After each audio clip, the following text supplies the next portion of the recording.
Once upon a time, in a well-known city called Linden, there lived a wealthy family with only one son, Elliot. He was pressured by his parents to marry early, but Elliot wanted a responsible wife. So, he decided to disguise himself and relocate to a neighboring village to live the life of a lonely, poor man, hoping to find a responsible lady for a wife. Welcome to Folktale Podcast, your home for interesting folktale stories. Please do well to subscribe to our channel, drop your comment and like the video. Let's grow this community together. Linden was a city known for its flashy lifestyle, and it was almost impossible to find a decent woman there. When Elliot told his parents about his plan, they strongly opposed it.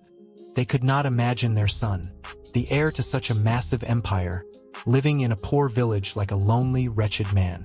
However, Elliot convinced them that he was already well known by almost everyone in Linden, and that every woman would be willing to do anything to win his heart, concealing their true nature and pretending to be someone they were not just to impress him. His parents eventually saw eye to eye with Elliot's plan and allowed him to go ahead with it, but they gave him only 2 years to return with a bride. If he failed, they would choose one for him and he would have no choice but to accept whoever they picked. For the next month, Elliot left his hair unkempt and his beard unattended, making sure he looked tattered and wretched. After that, he went to the market and bought some cheap clothes. He then set off for the nearest village he could find, Hollowbrook. When Elliot arrived at the bus stop, the driver asked him where he wanted to go. Elliot thought for a moment and replied, "I was a trader, but I lost everything. I'm looking for a village with good and kind people where I can start over from scratch." The driver looked at Elliot with pity and compassion and suggested, "Let me take you to my village. My people are very nice, and you will have no difficulty re-establishing yourself there." Elliot thanked the driver and agreed. They drove for a long time, and after several hours they arrived at a village. Unlike Linden, it was underdeveloped, but it had the basic amenities. The driver took Elliot to his home, introducing him to his wife and children. The driver's wife welcomed Elliot warmly after hearing about his predicament. She prepared a small but neat room for him. Elliot didn't complain even though it was scanty. The next day, Elliot began his mission of finding a responsible lady to marry. Adapting to their way of life was difficult, but he was determined to see it through to the end. He started by finding a job and eventually got one at the market square. His job was to carry foodstuff for customers from the market to their homes. Since Elliot was well-built, the job wasn't too difficult for him. However, most of the people he helped were rude and unkind to him. They disrespected him and talked down to him because of how he was dressed and the job he did. After staying in the village for a year and 6 months, Elliot was ready to give up on the idea of finding a responsible bride. He made up his mind to accept whoever his parents would choose for him. After all, 2 years had already passed. He discussed his frustrations with the driver and told him that all the ladies he had met in the past 18 months were rude and harsh toward him. The driver urged him not to give up yet. Instead, he suggested that Elliot visit a different market from the one he had been frequenting. Some villagers preferred the other market, and Elliot might meet better people there. However, the driver warned him that the wheelbarrow pushers didn't earn much money at that market. 1 week after Elliot started frequenting the suggested market, he saw 2 ladies there while he was looking for customers.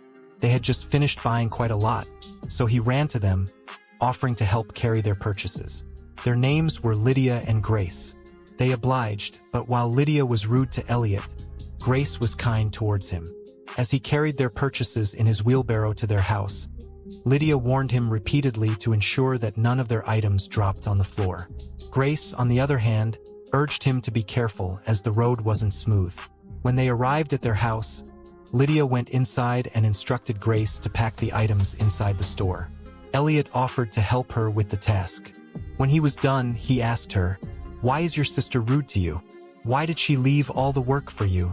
Grace sighed, "She's my stepsister, and she's older than I am. I guess it's my responsibility to do whatever she asks." They talked a little more before Grace called Lydia to pay Elliot. Lydia came and threw the money on the floor for Elliot to pick up like a beggar. She then went back inside. Grace apologized for her sister's rudeness and thanked Elliot for helping her.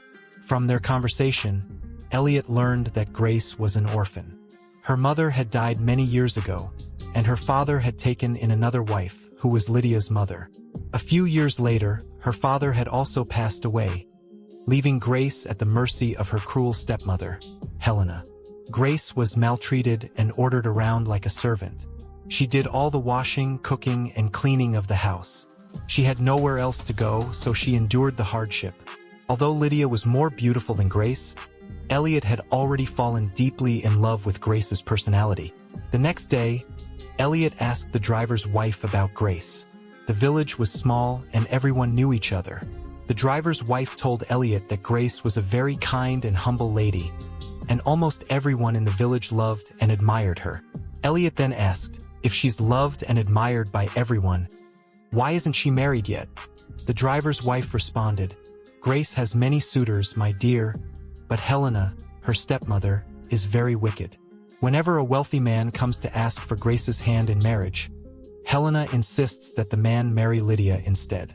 She would even go as far as saying all sorts of bad things about Grace to make the suitor reconsider. Elliot felt very sad hearing about Grace and what she had been going through under her stepmother's cruel hand. He made up his mind then and there that he would marry Grace. The next day, Elliot took his wheelbarrow to the market, hoping to see Grace. He didn't see her for the next few days, but a week later, he was fortunate to spot her in the market, all alone. He quickly ran over to her and placed the sack she was holding into his wheelbarrow. Grace laughed. It's not too heavy. I can carry it myself. Besides, I don't have any money to pay you today. Don't worry. I'll serve you today for free, Elliot said. Elliot followed her until she finished her shopping, then helped her carry the goods home. However, he didn't take her directly to her house. He stopped a few miles away, so her stepmother wouldn't get upset at her for allowing a poor man to help her. This continued for 3 months. Whenever Grace came to the market, she would spend more time there, as she enjoyed being with Elliot. Her stepmother noticed that Grace always spent more time in the market, and so she asked Lydia to monitor her. One day, while Lydia was spying on Grace and Elliot spent some time together, talking and laughing. After Grace had finished buying what she needed, Elliot told her that he had fallen in love with her and wanted to marry her. Grace was shocked by his statement. But you don't even know me, she protested. I know you are kind and generous, Grace, and I want you in my life. Please say you'll marry me. But I'm afraid my stepmother won't make it easy for you, she said. Don't worry about her. If you feel the same way I do, I'll take care of the rest. Grace didn't understand what Elliot meant by taking care of the rest, but she accepted to marry him, filled with joy. Elliot lifted her up and held her tightly in an embrace. Unknown to them, Lydia was watching them from afar. She quickly caught up to them and laughed at them both. A slave falling in love with a beggar? What a perfect couple. I think you suit each other just fine. Don't worry. My mom will hear about this. Then she walked away, leaving Grace and Elliot stunned. Elliot urged Grace not to worry, but this time, he followed her home to meet her stepmother. When they arrived, Helena was already waiting for Grace at the door. As soon as Grace appeared, Helena slapped her hard and ordered her to kneel under the scorching sun. Elliot was deeply hurt by this and, out of anger, told Helena that he loved Grace and wanted to marry her. Helena laughed heartily at his statement, looking him up and down. You wretched poor fool. Can you afford to take care of yourself, let alone take care of this thing called Grace? I believe we can manage, ma'am. What would it take for us to be married?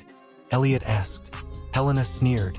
Well, if you love her so much, I would have given her to you for free because she's useless to me. But tradition demands that you provide certain items first. Give me a list, and I'll have everything ready in a week's time. Elliot stood his ground. I'll take care of everything, ma'am. Helena, insulted by his boldness, went inside and wrote down a list of expensive items. She threw the list at him, but the wind blew the paper away. Grace quickly knelt to pick it up and glanced at the items. When she saw the total amount, she gasped. Elliot collected the list from her, calmly reading the total. I'll be back in a week, as promised. Helena laughed mockingly as he left, believing that Elliot a common wheelbarrow pusher, couldn't afford such expensive items, even if he worked every minute of his life. That afternoon, Elliot returned to the driver's house. When the driver arrived home, Elliot told him that he needed to go back to Linden. The driver was surprised by the sudden request but agreed to take him. When they reached the motor park where they had first met, Elliot instructed the driver to take him to a particular company. "Are you sure about that? That company is one of the biggest in Linden. Most people are denied access, let alone a struggling man like you," the driver said. "Don't worry, just take me there, and I'll pay you," Elliot replied. The driver did as instructed and took Elliot to the company he requested. As soon as the guards outside saw Elliot, they quickly raced towards him and took the bag he was holding. The driver was astonished at their reaction. Elliot asked the guards to pay the driver, and they handed him a bundle of new notes, far exceeding the amount they had agreed upon. Elliot thanked the driver and entered the company after promising to reach out to him later. Elliot went straight to his father's office and informed him that he had found the woman he wanted to marry. Coincidentally, his mother entered the office at the same time with a beautiful lady. She was shocked when she saw Elliot dressed like a beggar with dirty and bushy hair. "Mom, Dad, I have found the woman I want to marry. You gave me 2 years, but I was able to do it in 1 year and 10 months, Elliot said. Elliot's father hugged him happily, but his mother appeared a little disappointed.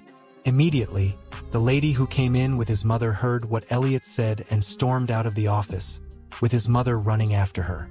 Elliot didn't understand what happened, but his father explained to him that his mother had already chosen someone for him to marry, even before he had gone in search of his own bride. Elliot's father welcomed him wholeheartedly and granted him permission to marry Grace. A week later, Elliot returned to the driver's village with a convoy of luxury cars and a bullion van, which contained all the items Helena had written on the list. When the driver and his family saw him, they couldn't believe their eyes. Elliot gave the driver a new boss and a lot of money to take care of his family. Then he went to see Helena. Lydia and Helena were shocked to see Elliot looking young and handsome, in contrast to the tattered and unkempt man they had known. The bullion van was parked in front of their house, and some muscular men began unloading its contents at Helena's front door. Grace was equally astonished by Elliot's transformation. She was upset that he had lied to her about his true status. Elliot ran after her and pleaded for her forgiveness. He explained his reasons for doing what he did, and Grace understood him. They hugged each other and got into one of the cars. Lydia tried to be nice to Elliot, seeing how worried he was, but Elliot ignored her and drove off. Elliot arrived in Linden with Grace and took her to the best salon and fashion boutique in the city. When they were done, Grace looked even more beautiful than Lydia and the lady his mother had previously chosen for him. Elliot took Grace home and introduced her to his family. His father embraced Grace and accepted her as his daughter-in-law, while his mother respected his wishes and welcomed Grace into the family. A month later, they had the best and most luxurious wedding of the year. Their wedding was the talk of the town for 2 weeks. It was the feast of the year, and they lived happily and joyfully ever after. The moral lesson of the story reminds us that no matter our condition or situation, we should always be humble and diligent in everything we do. The people around us will be a testament to our personality, and this will open doors of opportunities for us.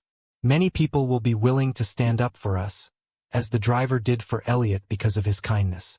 Despite how cruel the world may be, always show kindness, for you never know which random act of kindness might unlock doors of favor for you.